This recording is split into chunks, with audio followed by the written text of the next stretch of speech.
कुंभ राशि वाले बंधुओं, स्वागत है आप सभी का मंथन भिंड यूट्यूब चैनल में। तो कुंभ राशि वालों, सावधान हो जाओ। अप्रैल महीने के अंतिम समय में आपको रखनी है ये 3 बड़ी सावधानियां। इसी के साथ साथ आपका एक बहुत बड़ा शत्रु आपके पीछे लग चुका है, अति सक्रिय हो चुका है और आपके खिलाफ उसने एक बड़ी साजिश, एक बड़ा षड्यंत्र भी रच लिया है। कौन है वह शत्रु, उसका नाम बताएंगे। इसी के साथ साथ आपको हम बताएंगे ये 3 बड़ी सावधानियां जो आपको अप्रैल महीने के इस अंत में रखनी है। इन 3 सावधानियों को यदि आपने नहीं रखा तो आप निश्चित तौर पर एक बहुत बड़ा घाटा, बहुत बड़ी मुसीबत या बहुत बड़ा हादसा अपने जीवन में लिखवा लेंगे और उसके बाद आप उसकी कीमत जीवन भर चुकाते रहेंगे। जी हाँ बंधुओं, इसी के साथ साथ बंधुओं, आपने यदि इस एक शत्रु को नहीं पहचाना जो आपके जीवन में लंबे समय से आपको नुकसान पहुंचा रहा है और लगभग हर एक परेशानी में कहीं ना कहीं इस एक शत्रु का बहुत बड़ा हाथ है। आपने यदि इस एक शत्रु को नहीं पहचाना आज, तो अब जबकि आपका अच्छा समय आएगा कुछ समय के बाद, तब यह आपका शत्रु फिर से आपके ऊपर हमला करेगा और फिर से आपको इस तरह से फंसाएगा कि आपके बाहर निकलने का रास्ता ही आपको नहीं मिलेगा। कई बार आपके जीवन में ऐसा हुआ है कि सफलता आते आते आपके हाथों से फिसली है। अच्छे से अच्छा काम करने के बाद भी आपको मानसिक चैन और सुकून नहीं मिला है। सफलता यदि आपके हाथ में आई भी है तो आपने उसका आनंद नहीं ले पाया है। कहीं ना कहीं किसी न किसी प्रकार की कमी, किसी न किसी प्रकार का दुख, किसी न किसी प्रकार की तकलीफ आपको बनी ही रही है। इन सब तकलीफों और परेशानियों में कहीं ना कहीं आपके इस एक सबसे बड़े शत्रु का हाथ अवश्य रहता ही रहता है। बंधुओं, इस एक शत्रु के बारे में आपको जानना बेहद आवश्यक है, क्योंकि जब तक आप इसे जानेंगे नहीं तब तक आप इससे बचने के उपाय भी नहीं करेंगे, तरीके भी नहीं आजमाएंगे। और एक छुपा हुआ शत्रु बहुत ही घातक होता है, क्योंकि पता ही नहीं चलता कि वह कहां से और कब हमला करेगा। जा तक तो केवल और केवल इस एक शत्रु की दया पर ही निर्भर रह जाता है और अनजाने में ना जाने कितनी दुख और तकलीफें अपनी ओर आकर्षित करता है इस एक शत्रु की वजह से। जी हाँ बंधुओं, तो आपको हम बताएंगे अप्रैल के अंत में रखने वाली 3 सबसे बड़ी सावधानियां जो आपकी राशि, आपकी कुंडली के ग्रह दशाओं के और योगों के आधार पर हैं। इसी के साथ साथ आपको बताएंगे इस एक शत्रु के विषय में और इससे आप कैसे बचेंगे, और जब आप इस शत्रु से बचेंगे तो उसके बाद फिर आप दिन दूनी रात चौगुनी तरक्की कैसे करेंगे, इसके विषय में भी आपको हम बताएंगे। इसी के साथ साथ आप लोग तैयार रहना अपनी कुंडली के चार्ट को ओपन करके, क्योंकि आज हम आपकी कुंडली में कुछ ऐसा बताने वाले हैं, कुछ ऐसा अद्भुत रहस्यमयी ज्ञान आपको देने जा रहे हैं जिसे आपको अपने जीवन में उतार लेना है कुंडली के अनुसार।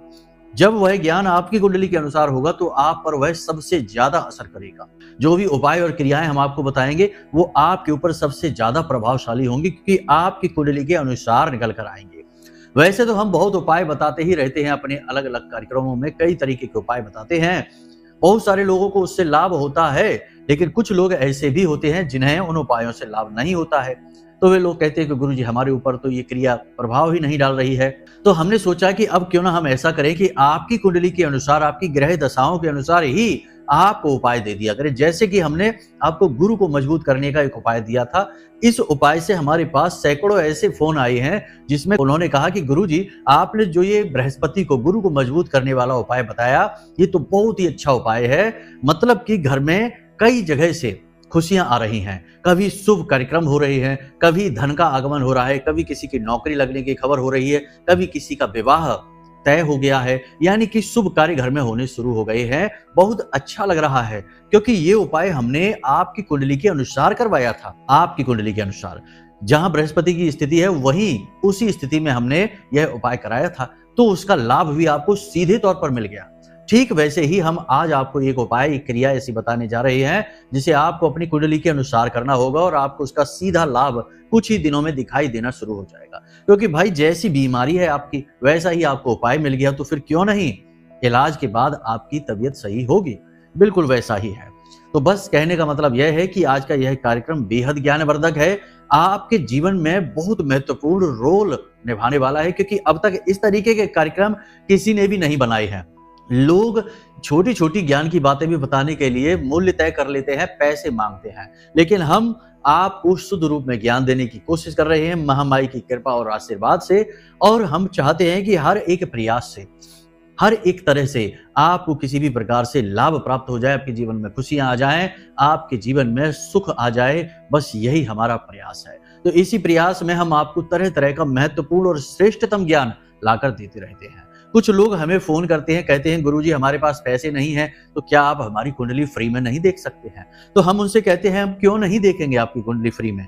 फ्री में कुंडली देखना तो बड़ा सौभाग्य है, क्योंकि यह पुण्य कर्म हुआ और कल को जब आपका लाभ होगा, फायदा होगा, तो आप हमें याद भी रखेंगे, महामाई के लिए आभार भी व्यक्त करेंगे। तो हम फ्री में कुंडली देख लेते हैं, लेकिन 11 रुपए का प्रसाद उनसे कहकर मंदिर में चढ़वा देते हैं, क्योंकि यह विधान है कि ज्योतिष को दक्षिणा तो देनी ही पड़ती है, तभी कुंडली के उपाय फलित होते हैं और बताई गई बातें भी फलित होती हैं। तो दक्षिणा के बजाय प्रसाद चढ़वा देते हैं। तो कहने का मतलब, ये सारी बातें बताने का मतलब यह है कि हम आपके लिए बहुत मेहनत प्रयास कर रहे हैं सच्चे मन से कि आपके जीवन में खुशियां आए, किसी भी प्रकार से आए।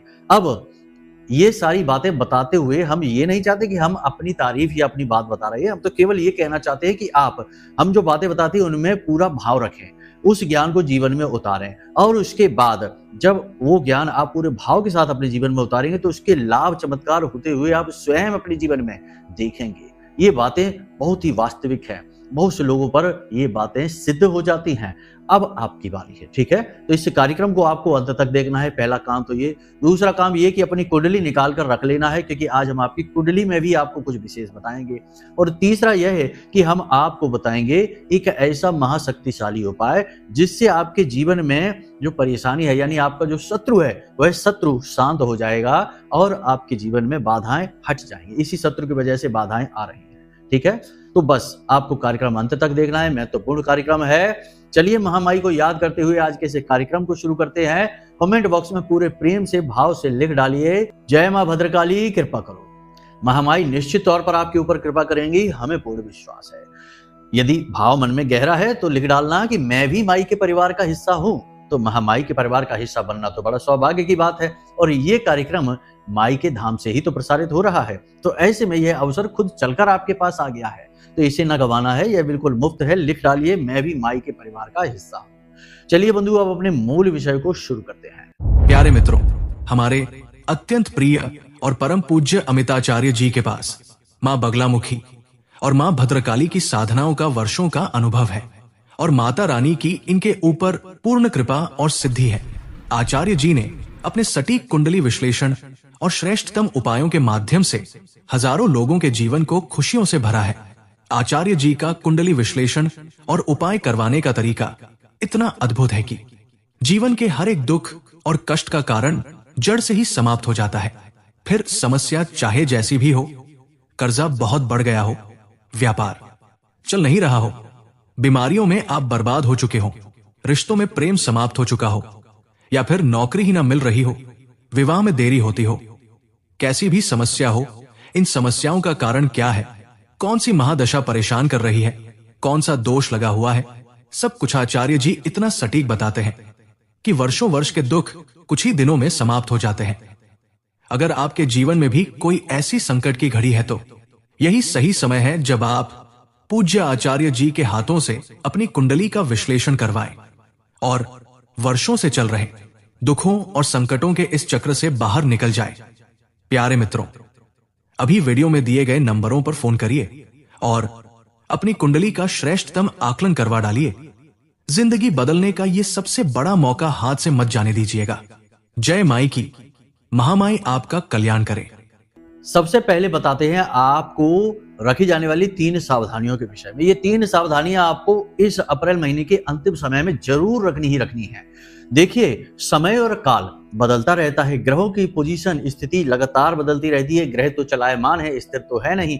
तो इन बदलती स्थितियों के अनुसार जो जातक अपने जीवन में परिवर्तन करता है, छोटे छोटे बदलाव करता रहता है, उस जातक को बहुत लाभ मिलते हैं। उसका जातक का जीवन खुशियों से हमेशा भरा रहता है। तभी तो आपने देखा होगा कि पुराने जमाने में जो राजे महाराजे हुआ करते थे, या बड़े बड़े जो रईस अमीर लोग हुआ करते थे, वे अपने पास एक ज्योतिषी को जरूर रखा करते थे। एस्ट्रोलॉजर उनके पास जरूर हुआ करता था, और वे अपने जीवन के छोटे बड़े सारे फैसले एस्ट्रोलॉजर की सलाह के अनुसार ही लिया करते थे। तो कभी कभी काम करने से पहले रुक जाया करते थे क्योंकि खराब समय चल रहा होता था, और कभी कभी समय से पहले ही काम को शुरू किया करते थे क्योंकि समय अच्छा चल रहा होता था। तो ऐसे में उनकी जो अमीरी है वह हमेशा बनी रहती थी। राजाओं के राजपाट लंबे समय तक रहा करते थे, पीढ़ियों तक राज किया करते थे, और जो इन बातों को नहीं मानते थे उनके राजपाट उजड़ जाते थे, ध्वस्त हो जाया करते थे। तो ये सारी बातें हम आपको इसलिए बता रहे हैं क्योंकि ग्रहों की बदलती चाल और समय को पहचानना बहुत आवश्यक है, और फिर उसके अनुसार जीवन को चलाना बेहद अनिवार्य है। ज्योतिष की यही तो खूबसूरती है। तो चलिए ध्यान से समझिए, हम आपको बताने जा रहे हैं 3 बड़ी सावधानियों के बारे में। सबसे पहली सावधानी कि अब अप्रैल के अंतिम दिन जो बचे हुए हैं, इन दिनों में आप किसी भी नए काम धंधे, व्यापार, वाहन या प्रॉपर्टी आदि खरीद का कार्य नहीं करेंगे। जी हाँ, बिल्कुल नहीं करेंगे। देखिए, किसी भी महीने का जो अंतिम समय होता है उसमें भी जब कुंडली में नकारात्मक ग्रह दोष बने होते हैं तो आपको बहुत सावधान हो जाना चाहिए। ऐसे में स्थितियां ऐसी बनती हैं कि अगर आप कोई काम कर लेते हैं तो उसके परिणाम जहां तक है नकारात्मक ही आएंगे। तो आपको क्या करना है कि सावधान रहना है। कोई भी नया ऑफर, नया काम, नई चीज की शुरुआत आपको इस अप्रैल महीने के अंतिम दिनों में नहीं करनी है। ये एक विशेष बात है, इसे अपने दिमाग में बैठा लीजिए। कोई भी इलेक्ट्रॉनिक सामान है, मोबाइल फोन है, टीवी है, या जो भी इलेक्ट्रॉनिक सामान है, अब इस महीने में अभी नहीं खरीदना है। कार है या घड़ी है या घर है, प्रॉपर्टी है, खेत है, मकान है, कुछ भी है, कोई भी चीज को आपको अभी नहीं खरीदना। देखिए, मंगल भी नीच के चल रहे हैं। इलेक्ट्रॉनिक सामान जो है वह राहु का है, वह भी शनि के साथ है, और शनि से जुड़ी चीजें हैं जैसे मशीनरी का सामान है, वाहन आदि है, ये शनि से जुड़ी।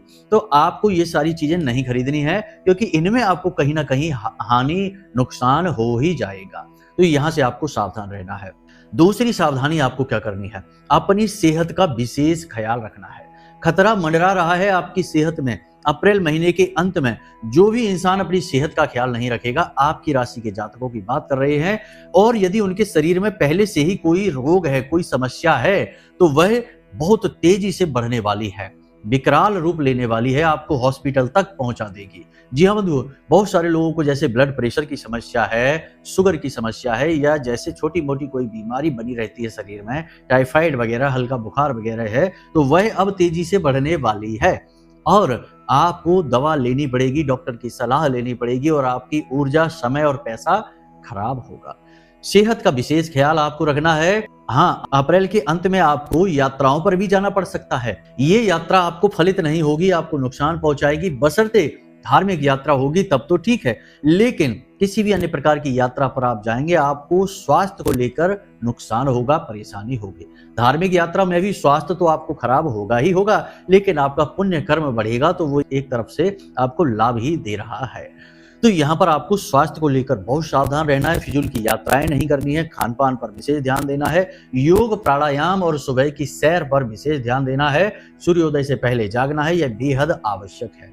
एक और खास बात हम आपको बता दें कि चूंकि यह जो समय है यह नकारात्मक है, राहु का समय चल रहा है शनि के साथ में, तो 2-3 चीजें आपको हैं जो बहुत ध्यान रखनी चाहिए।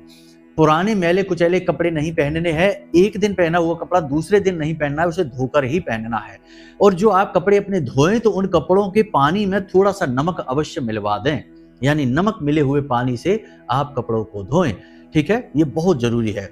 इसी के साथ साथ आप जूते वगैरह ज्यादा ना खरीदें और कपड़े भी कम ही रखें, जरूरत से ज्यादा ना खरीद कर स्टोर करें अपने पास में। बहुत से लोगों को शौक होता है कि जूते चप्पल बहुत सारे इकट्ठे कर लेते, 3-3, 4-4 जोड़ी, ये बहुत गलत हो जाता है। ऐसा इस समय पर आपको अभी नहीं करना है। तो ये सावधानियां हैं जो आपको रखनी है।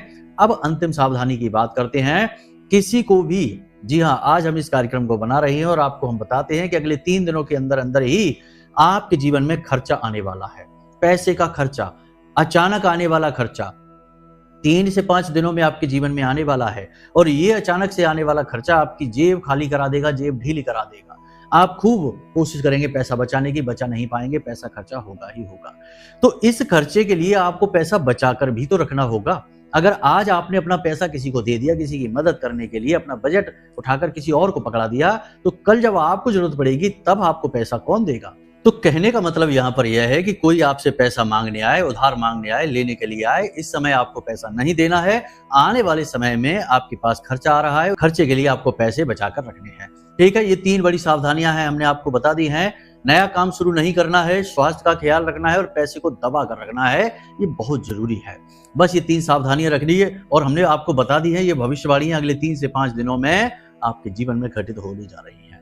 अगर आप बात मान लेंगे तो आप कहेंगे कि गुरुजी धन्यवाद, आपने बहुत सही बातें बताई, हमारा बहुत समय और पैसा और ऊर्जा बच गई, वरना तो परेशान होना तो फिर आपकी किस्मत में लिखा ही है, तो फिर आप परेशान होंगे ही। विनाश काले विपरीत बुद्धि, इसीलिए तो कहा गया कि गुरुजनों की बात नहीं मानेंगे और मनमानी करेंगे, मनमुखी होंगे और उसके बाद परेशानियों में उलझ पड़ेंगे, परेशान होंगे, जूझेंगे। तो ये बातें उन लोगों के लिए कह रहे हैं हम, जो लोग हर बात में कुतर्क करते हैं, नकारात्मक रहते हैं और अपनी मनमानी करने में उन्हें मजा आता है। ऐसे लोगों के लिए ये बात हम कह रहे हैं।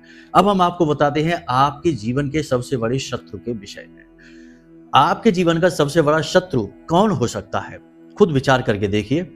आपको हमने कई बार अपने पिछले कार्यक्रमों में बताया कि आपके आसपास है, आपके अपनों में है, उसका हमने नाम का अक्षर भी बताया, बहुत कुछ हमने बताया। लेकिन आज जिस शत्रु के बारे में हम आपको बताने जा रहे हैं, वह शत्रु आपकी कुंडली में बैठा हुआ है, जन्म कुंडली में आपके बैठा है और जन्म कुंडली में बैठकर आपकी कुंडली को दूषित कर रहा है, आपको परेशान कर रहा है। अब आप देखिए, आज हम जिस शत्रु की बात कर रहे हैं उसका नाम है राहु। और राहु जिसको मारे उसे फिर कोई न तारे, और जिसको राहु तारे उसे फिर कोई न मारे। ज्योतिष में राहु का बहुत महत्वपूर्ण किरदार है। राहु एक ऐसा ग्रह है जो बहुत ज्यादा एनर्जी लेकर चलता है, एकदम विस्फोटक एनर्जी है। रातों रात राजा को रंग और रंग को राजा बना देने वाली एनर्जी है राहु के पास में। तो अब राहु को समझना पड़ेगा आपकी कुंडली के अनुसार। अगर अब आपने अपनी कुंडली खोलकर देखी, लगन चार्ट देखिए, लगन सबसे महत्वपूर्ण चार्ट होता है और इसी से अन्य चार्ट निकलते हैं, तो इसी की बात करेंगे हम। तो लगन चार्ट आप देखिए, लगन में आपके राहु किस भाव में बैठा है। 1 से लेके 12 तक भाव बने हुए हैं, हर भाव में अलग अलग राशियां, ग्रह, नक्षत्र हैं, लेकिन आपको देखना है केवल राहु। अब बहुत सारे ऐसे जातक होंगे जिनकी कुंडली में राहु शनि के साथ बैठा है, तो अब यह विष दोष बना रहा है। देखिए, राहु जब किसी भी ग्रह के साथ बैठता है तो उस ग्रह को, यानी शुभ ग्रह के साथ बैठेगा तो उस ग्रह को दूषित कर देगा, और यदि नकारात्मक पापी ग्रह के साथ बैठेगा तो उसके प्रभाव को कई गुना बढ़ा देगा। तो जैसे शनि के साथ राहु बैठ गया तो शनि के प्रभाव को कई गुना बढ़ा देगा, फिर कोई भी काम बनेगा ही नहीं जातक का, हर काम में रुकावट आएगी, हर जगह नाकामयाबी मिलेगी, लाख प्रयास और मेहनत का फल ना के बराबर ही प्राप्त होगा। जातक जीवन भर दुखी रहता है, जीवन भर परेशान रहता है। अब ये भी देखना पड़ता है कि किस भाव में यह युति बन रही है। जिस भाव में युति बनती है उस भाव से जातक को ज्यादा कष्ट प्राप्त होते हैं। यदि भाग्य स्थान नवम भाव में बन जाती है तो जातक का भाग्य दूषित हो जाता है, कर्म स्थान में बन जाती है तो कर्म दूषित, यानी कि मेहनत का, प्रयास का फल नहीं मिलता है। भाग्य स्थान में बन गई तो भाग्य ही नहीं कभी जागेगा, खुलेगा ही नहीं। उपाय करने से कुछ हो भी सकता है लेकिन सामान्य स्थिति में नहीं। तो राहु की पहले हम बात करेंगे आपकी कुंडली में किस भाव में है। मानकर चलते हैं कि राहु आपकी कुंडली में 6ठे भाव में, अष्टम भाव में या द्वादश यानी कि 12वें भाव में है। 6, 8 और 12वें भाव के राहु अच्छे माने जाते हैं, खराब नहीं माने जाते। कारण इसका यह है कि ये नकारात्मक भाव होते हैं, शत्रु भाव होते हैं, और राहु की आदत है कि वो जिस भी भाव में बैठता है उस भाव के फलों को कम कर देता है, प्रभाव को कम कर देता है। तो ये 3 जो भाव हैं, जैसे कि 6ठा शत्रु का, कर्जे का भाव है, विवादों का भाव, बीमारी का भाव है, तो आपके जीवन में इन प्रभावों को कम कर देगा। तो यहाँ अच्छा हुआ राहु, अष्टम में भी यही होता है और द्वादश में भी यही होता है, ये नकारात्मक। लेकिन इनके अलावा यदि राहु अच्छे भावों में बैठ जाता है तो उसके भी प्रभाव को कम कर देता है, तो ये नकारात्मक हुआ। तो आपको देखना है कि राहु किस भाव में बैठा है, फिर उस भाव से जुड़ा थोड़ा सा ज्ञान आपको लेना है। हम आपको सारी भाव के बारे में यदि बताएंगे तो बात बहुत बड़ी हो जाएगी, वीडियो बहुत लंबा हो जाएगा, तो आप सर्च कर लेना थोड़ा बहुत किस भाव का क्या प्रभाव है। उस भाव में राहु बैठकर आपको दूषित कर रहा है भाव को और प्रभाव कम कर रहा है। परिवार भाव दूसरे भाव में बैठा है तो परिवार और धन की स्थिति खराब रखेगा, परिवार में क्लेश रखेगा। यदि सप्तम में बैठ गया तो वैवाहिक जीवन में क्लेश रखेगा। यदि दशम में बैठ गया तो आपकी मेहनत का आपको फल नहीं मिलेगा, आपकी आमदनी रोजगार को प्रभावित करेगा। उतार चढ़ाव बने रहेंगे, कभी दुकान अच्छी चलेगी, कभी एकदम खराब चलेगी, कभी खूब पैसा आएगा, कभी बिल्कुल पैसा नहीं आएगा, ऐसी स्थिति रहेगी। तो ये सारी चीजें आपके जीवन में बनी रहेंगी। ठीक है, फिलहाल हम बात कर रहे हैं 2 स्थितियों की, 2 या 3 स्थितियों की बात कर लेते हैं। यदि राहु आपकी कुंडली में शनि के साथ बैठा है तो यह आपके कुंडली में नकारात्मक स्थिति मानी जाएगी। जिस भी भाव में बैठेगा उस भाव से जुड़े हुए कष्ट जातक को लगातार प्राप्त होते ही रहेंगे। अंत में हम इसके उपाय के बारे में भी बताएंगे। इसी प्रकार राहु यदि चंद्रमा के साथ बैठ जाता है तो जातक की विचारधारा दूषित हो जाती है। जातक के मन में नकारात्मक विचार आते रहते हैं और उसे ऐसा लगता है जैसे कि कोई नकारात्मक शक्ति जानबूझकर उसको परेशान कर रही है। रात में सो नहीं पाता है, हमेशा बेचैनी रहती है, घबराहट बनी रहती है और अनजाना डर भय हमेशा सताता रहता है और ऐसे जातकों को तंत्र क्रिया होने का हमेशा डर लगा रहता है। एक बात यहाँ पर हम आपको और बता दें कि यदि राहु आपके छठे भाव में और द्वादश भाव में बैठ गया तो 100% तांत्रिक क्रिया आपके जीवन में होगी ही होगी। नकारात्मक ऊर्जा आपके जीवन में आएगी ही आएगी। आपको विशेष पूजा पाठ अनुष्ठान की आवश्यकता रहेगी और नकारात्मक ऊर्जा से मुक्त होने वाले उपाय क्रियाएं लगातार करने ही होंगे, वरना अचानक से आपको बहुत बड़ा नुकसान घाटा होता ही रहेगा। चलती हुई जीवन की गाड़ी अचानक से रुकेगी और पटरी से उतरेगी, यानी कि अचानक से आपको धोखा, घाटा, परेशानी, नुकसान ये होंगे। ठीक है।